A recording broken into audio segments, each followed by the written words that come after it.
Another great quote from the Oracle of Omaha is, "If you don't find a way to make money while you sleep, you will work until you die." Here are 12 considerations before you pick your style of investing. First is, risk is in the investor, not the investment. High risk does not mean high reward. The less you know or learn, the more risk you inherently accept. Just by educating yourself and reducing your risk in advance, you can save yourself headache and a lot of money. Invest in what you know before throwing money at something and hoping that it works out. That's called gambling. Ask yourself, based on my own research, what makes me confident that this investment will offer a good return? Also ask, what's the worst possible outcome of this investment, and am I comfortable with that? The second is value proposition. Ask yourself, do I win? Do they win? And does the market win? If all three things don't happen, then it will not work long term. How clear are your values, and does it align with this investment? Number 3 is opportunity cost. Every choice to do something is also a choice not to do other things. Choose your no's before you choose your yeses. This applies to all of your choices in life, not just in investing. What is your best possible rate of return?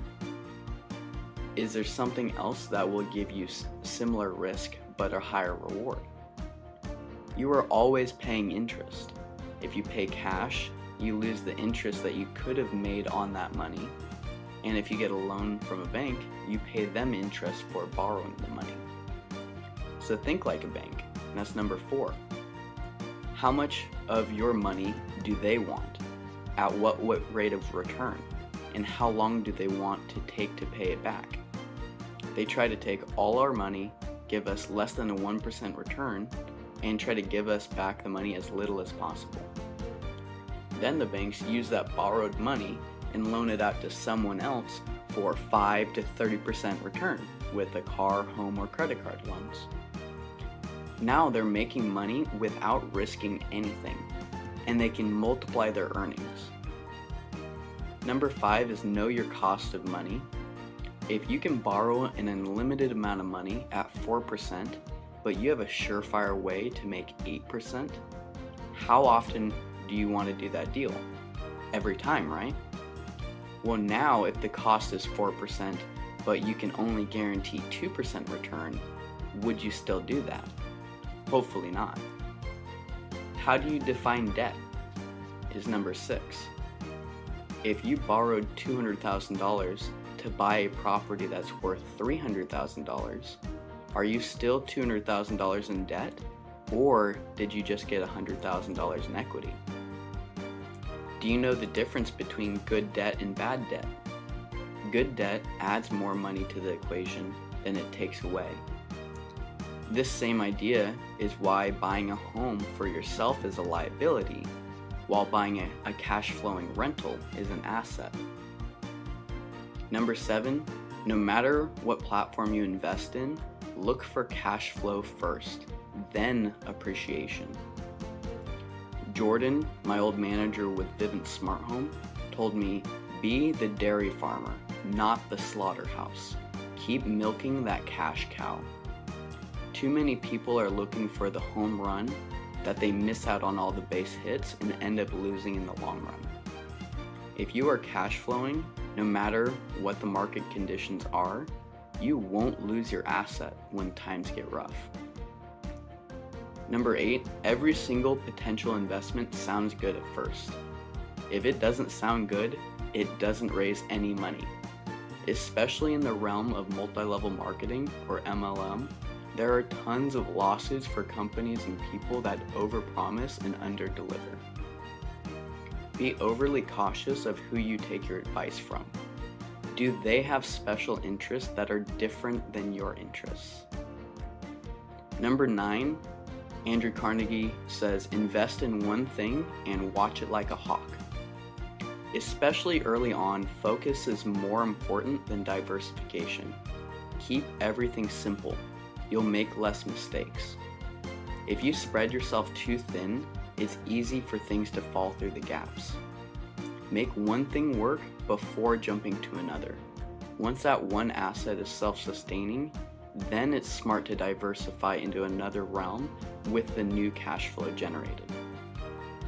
Number 10, don't put your money where your heart isn't. Ask yourself, does this fit my financial plan? Or am I just trying to make easy money? If you're a vegan, investing in a meat processing plant is probably counterintuitive. If you think renewable resources are the best option, don't invest in oil and gas. Number 11 is, how are you going to protect your investment? Having insurance for yourself is smart because it protects the most important asset. For other assets like real estate, there are different types of insurances you can buy as well. For stocks and other investments that you have no direct control of the outcome, you have to diversify. It's better to lose only part of your portfolio than lose everything in one bad buy. If you have real estate or a business, one great way to protect yourself is by forming a type of entity called a limited liability company or an S Corp. Either way, consult a licensed professional about your specific situation.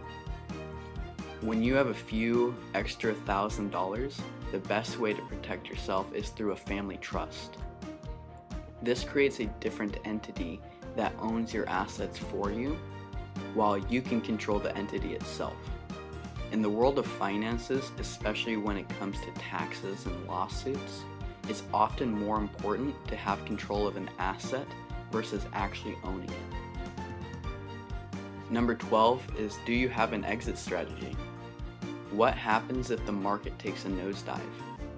What if you want to get out of an investment but can't because of timing?